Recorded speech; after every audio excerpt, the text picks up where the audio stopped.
قیامت کے دن جب سب لوگ اکٹھے ہوں گے اللہ تعالیٰ کے سامنے، تو اللہ تعالیٰ کہیں گے کہ امت مسلمہ کے جو مسکین اور فقیر لوگ ہیں نا وہ سامنے آ جائیں۔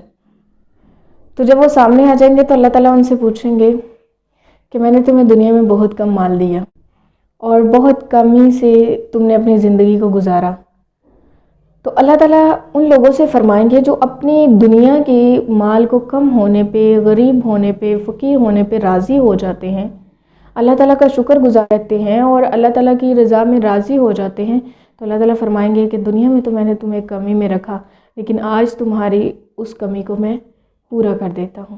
تو اللہ تعالیٰ پھر اپنی نعمتوں سے اس بندے کو نوازیں گے۔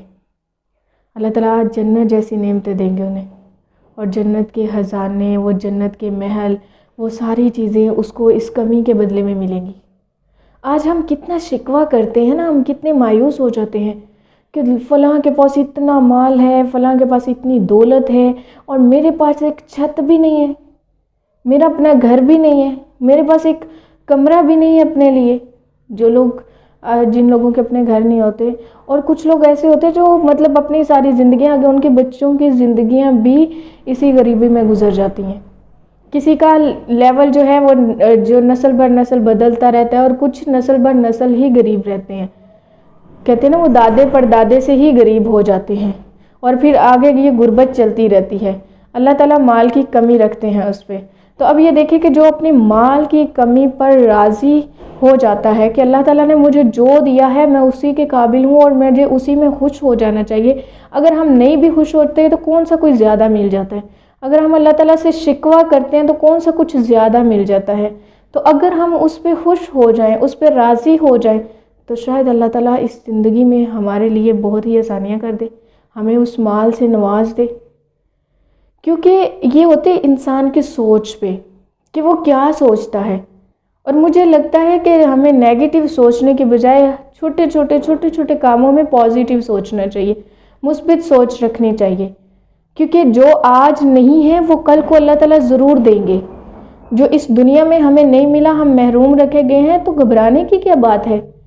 کل بھی تو ایک زندگی ہمارے لیے اللہ نے رکھی ہے نا، تو اللہ تعالیٰ اس میں ہمیں سب کچھ دے دے گا۔ تو ہمیں جتنا ہمارے پاس ہے اس پہ راضی ہونا چاہیے۔ یقین کریں کہ لوگوں کے پاس اتنا کچھ ہے، اس کے باوجود بھی ان کا رونا دھونا ختم نہیں ہوتا۔ وہ کہتے کہ ہمارے پاس یہ نہیں ہے، ہمارے پاس وہ نہیں ہے، ہمیں یہ نہیں ہے، میں بہت دعائیں کرتی ہوں یا کرتا ہوں لیکن قبول نہیں ہوتی۔ تو کیا پتا کہ وہ چیزیں جو ہیں وہ ہمارے لیے مفید ہی نہ ہوں، وہ ہمارے لیے نقصان کا باعث بنے۔ تو اللہ نے جس انسان کو جتنے میں رکھا ہے وہ کچھ سوچ کے ہی رکھا ہے۔ کیا پتا کہ اللہ تعالیٰ چاہتے ہیں کہ دنیا میں تمہیں تنگ رکھوں تاکہ میں آخرت میں تمہیں اپنی نعمتوں سے نواز سکوں، اپنی رحمتوں سے نواز سکوں، اپنی جنت سے نواز سکوں۔ اور کیا پتا کہ وہ دنیا میں سب کچھ ہمیں مل جاتا ہے جو ہم چاہتے ہیں، لیکن آخرت کے لیے کوئی بھی حصہ باقی نہ رہتا، کچھ بھی ہمارے لیے باقی نہ رہتا۔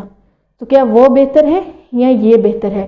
تو جتنا بھی اللہ نے جس کو جتنا بھی دیا ہے، زیادہ دیا ہے تو وہ زیادہ پہ راضی رہے، کم دیا ہے تو کم پہ راضی رہے، نہیں دیا تو بھی وہ اللہ پہ راضی رہے۔ اللہ پہ شکوہ نہ کریں، اللہ سے مایوس نہ ہو، کیونکہ اللہ تو اللہ ہے، ہم بندے ہیں، اور ہمارا یہی فرض ہے اور اس کا یہ حق ہے کہ ہم اس کی رضا میں راضی رہیں اور اپنی زندگی میں خوش رہیں۔